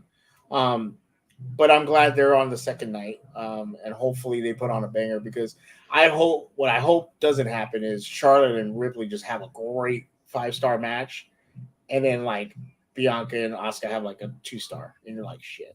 Yeah, I also hope that they will let them go, because Asuka is a really good striker and technical wrestler, and Bianca's just strength, and who will be able to like take those hits and dish them out on her own as well. So I'm really hoping to let these two like just go. And yeah, I do think they should also have a banger of a match. But like we're saying, the build up has just been lackluster, but I'm hoping that like I said, I think Bianca needs a refresh, so I think Asuka winning would make sense, and she kind of needs it as well. And then you can let Bianca, they can feud for a few months or whatever, or have her, like, I guess go back down the ladder and then climb her way back up to the top at some point. But whether she wins or loses, she needs some sort of refresh going on and some freshness interjected into her feuds, because she hasn't had anything memorable happen really, or memorable for the right reasons, happen since I think she won the title off Becky. Yeah, pretty much. Or since Becky's return. Yeah. Asuka will probably win, but she hasn't gotten over with the fans. Yeah, that's what I'm saying. So Delicia's right. Something needs to refresh, needs to happen. But I don't think they'll take the title off that Bianca, unless you're saying going with what you're saying about her needing a refresh, and then they can feud for a little bit, or she can climb her way back, Asuka, and then they'll feud some more. So we'll see where it goes with this. But hopefully they have a good match, because you're right, there was no story build up, and that's kind of disappointing. Now we're down to the final match. Alicia. And before we get there, real quick, I wanted to just thank you for being here. Appreciate it. We said we were only going to go an hour. We're going to an hour and a half, so we're going to get out of here very soon. But it's been like great talking to you. You also do a show called Aftermath, right? Yes. Correct? Okay, Aftermath. And the link will be in the description. So if you enjoy wrestling, Delisha and her co-host, King Slayer, I think that's what he goes by on the yeah. Right? Okay. They break down. You guys talk about pay-per-views. You guys talk about Monday Night Raw, SmackDown, all that stuff, right? Yeah. Well, we only do shows recapping the pay-per-views and giving our thoughts. Okay. We will reference Raw and SmackDown. My co-host, he's very busy with working at university and finishing up his PhD, so he doesn't get a chance to watch live a lot. So he watches them like 3 times fast. We joke about him a lot about that, because he doesn't always catch what's going on. So yeah, but he really loves watching the pay-per-view, so we'll watch those and then recap those every Monday after a pay-per-view. You can find us Yep, there you go. And so make sure to follow Delisha. Make sure to follow the channel of Aftermath, or is it Kingslayer? My apologies. It is Kingslayer Network. Make sure to follow that. They always do a great job, and they really break it down. Obviously, you watched Delisha do it for the last hour. She's been running circles around me about wrestling. I thought I knew wrestling, but she's she's really really passionate about it. And like I said, Delisha, I appreciate you coming to hang out with me. I really I do. appreciate you Enjoy. asking me to be here. So let's get into the final match. This is the big one. This has been built. This has been built as one of the biggest matches. Cody Rhodes versus Roman Reigns. Roman Reigns has been holding the titles forever. Cody was the prodigal son. He made AEW, he broke the throne, all this stuff, and then he makes his comeback last year at WrestleMania. Has a great match with Seth Rollins. Has some amazing matches with Seth Rollins, but then he has the injury, but he still goes on and does the Hell in a Cell match. That's considered one of the best matches. But then he leaves. He gets the surgery. Royal Rumble, it wasn't to the day of that he was cleared to do it. So the day of Royal Rumble, he got cleared, and he came in at 30, won the match. And it's all. He came in at 30. I thought it was like. Yeah, he came in at 30. I think in my fantasy booking, he came in at like 25. Yeah, because a lot of people were complaining. Because a lot of people were like, "Why didn't he come in earlier?" So it looked like he earned it. And I remember somebody, I don't know if it was in my chat, but they were saying what makes sense is if he had come in at 27, let's say 27, you would have thought Sammy was coming in at 30. So him coming in at 30 takes away the idea of Sammy coming in. Because remember, like you said, a lot of people wanted Sammy to be fighting Roman Reigns. Right, so if he had come in 27th, our mindset would have been, Sammy's coming in at 30, 29, 28.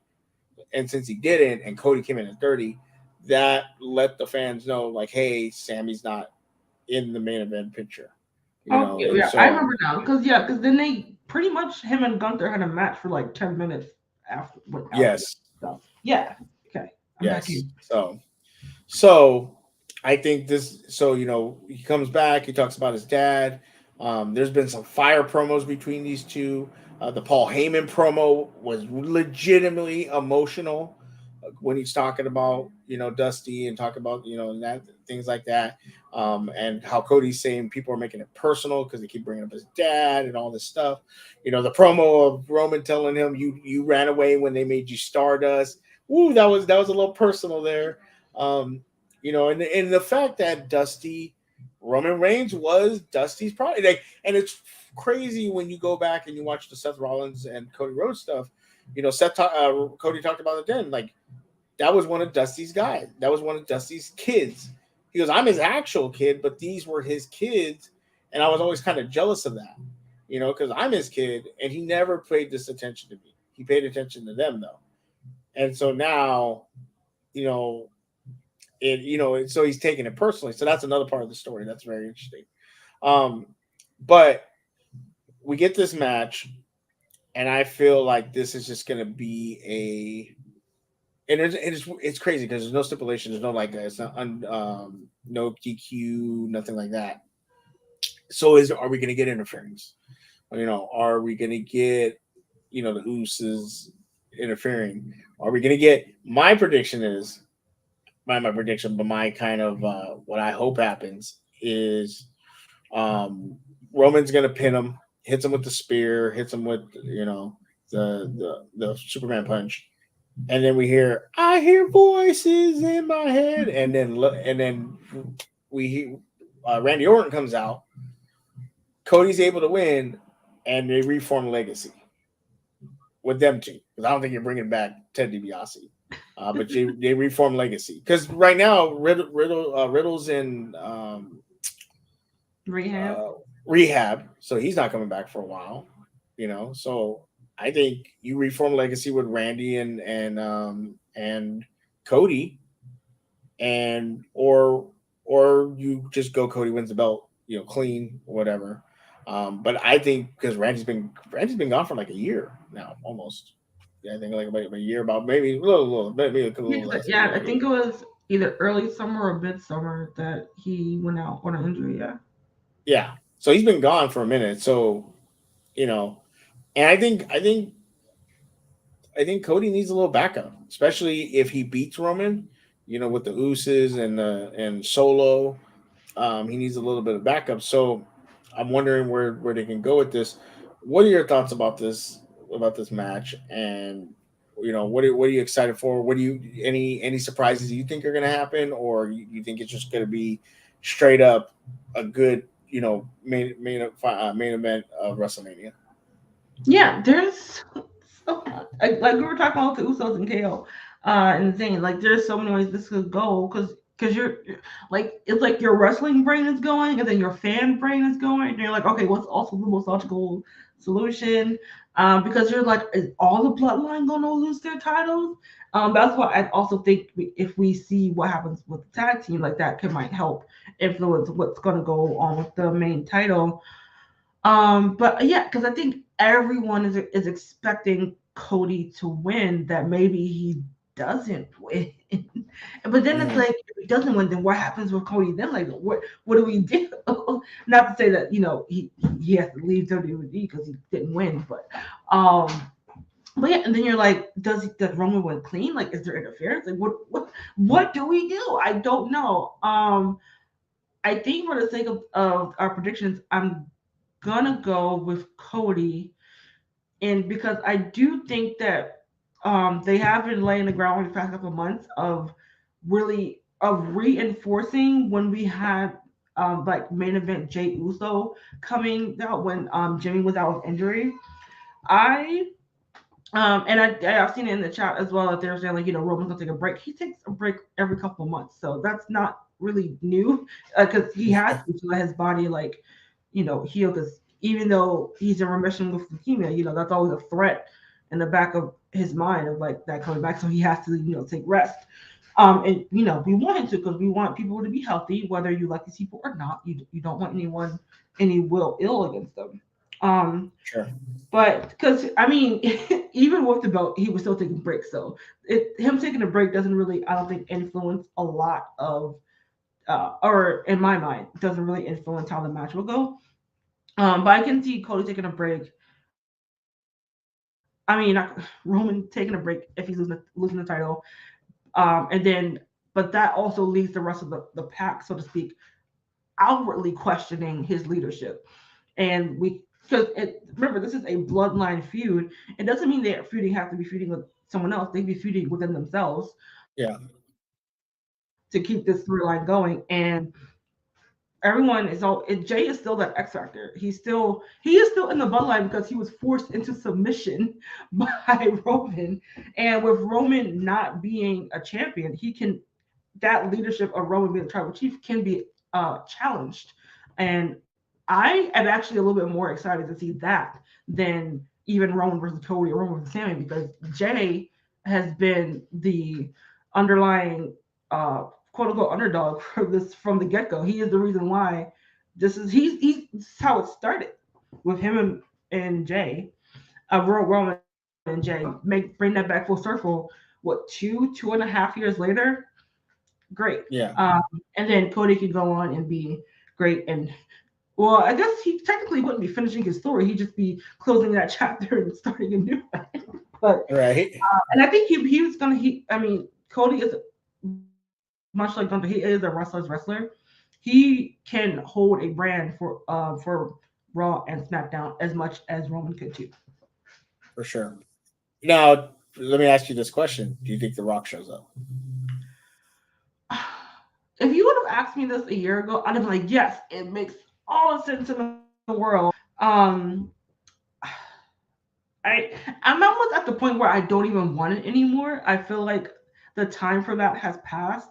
And I don't want them to come out and have it set up for another Mania, because this was the Mania to make it happen. And if it's not happening, then I don't want to see it anymore. And it's nothing to do with all the bad publicity against The Rock. It's just that, to me, that ship was kind of sailed. Now, if he shows up, I'm going to pop like everyone else. So what if Rock shows up and then Orton shows up? So Rock shows up to back up Roman, and then Orton shows up and now that takes it full circle because both Orton and Rock are third generation superstars. Yeah, I mean, yeah. And they've had feuds back in the day.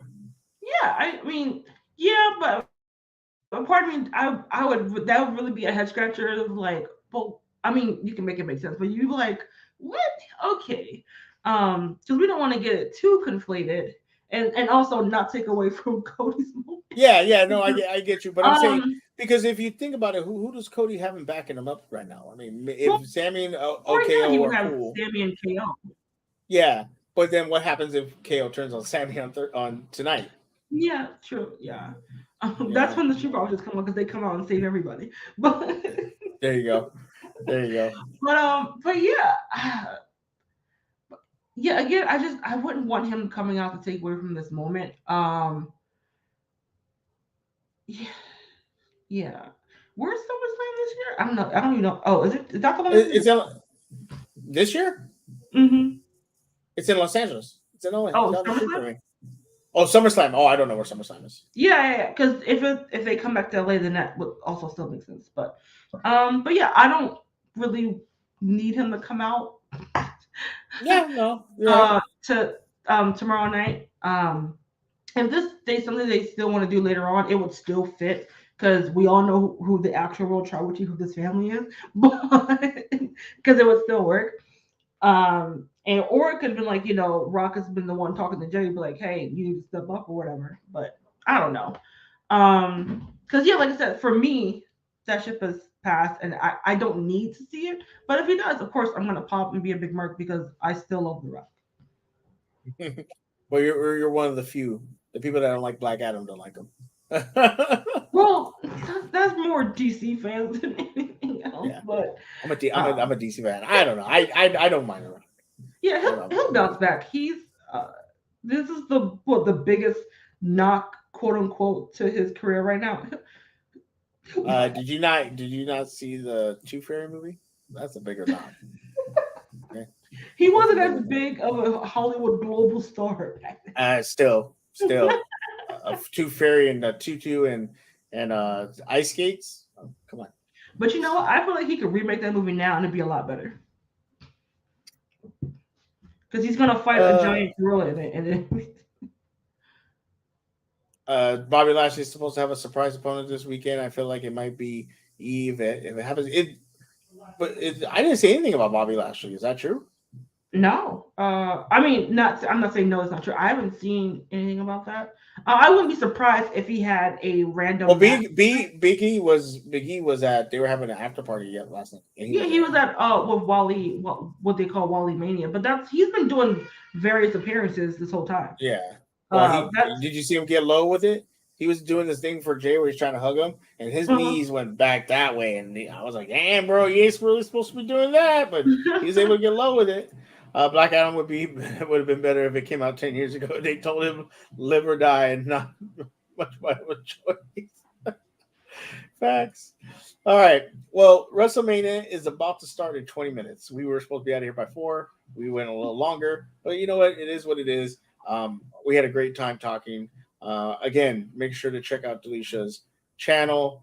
Make sure to follow her. Let the people know where they can follow you at, and they can see all your great content. Yeah, they can find me at Delicia Renee on Twitter, and I believe Delicia Renee TV on Instagram. I'm a little bit more active on Instagram than Twitter because it's such a cesspool. But you can also find me on Klingslayer Network every Monday after pay-per-view. I believe we are starting at 6, or if not, just look to my Twitter and you'll see a time there to recap what's going on after this Mania, because it's going to be crazy no matter what. Yes, and I will be definitely putting the link to that. You guys, it's at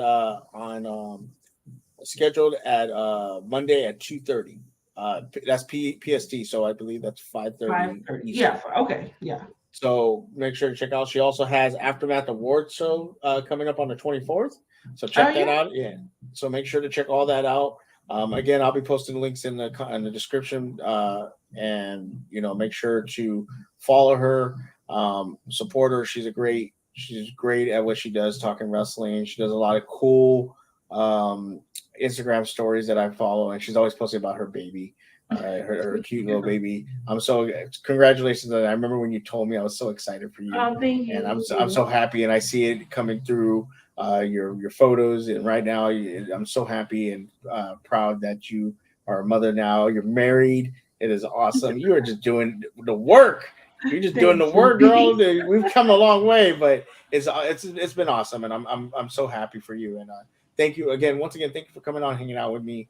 I really appreciate it. You ran circles around me as far as wrestling knowledge, but it was great. It was awesome hanging out with you. I thank you for having me on, and I'll be glad to come back anytime when you want to talk wrestling or anything else that I might know about. If it's about Magic, I just know that you play it. That's the I play it. That's about it. And for me, you guys, my name is Suge Knight 323. You can find me on TikTok and Twitter. Suge Knight 1323 on Twitch. And my YouTube channel, Suge Knight 323. Make sure to follow. If you're watching this, enjoy the content, or you have comments, or you think we're just wrong, and you want to let us know in the comments. Tell us what you think. Really appreciate it. Big Red says, I want more. Well, if you want more, guess what? Let me get to it. Tomorrow, you get more. Where is it? Where'd it go? Good Lord, I lost it. There it is. Tomorrow, post WrestleMania, I will be going live. You can come hang out with me. We'll be talking about everything that went down. If I got my predictions right, I might have some special guests on. We'll see. Big Red, if you want to jump on, you're more than welcome to. I know you're starting to do podcasting now, so you can jump on. Let me know. We'll talk about everything that happens in the Aftermath. And then Monday, you can watch Aftermath to get some really good insight with Kingslayer and Delisha and hear all about what their thoughts on what happened with WrestleMania. So for me, Delisha, I hope everyone has a great day. Be safe. Happy Saturday. Happy WrestleMania.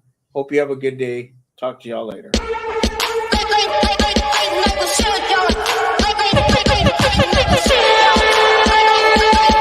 Come on.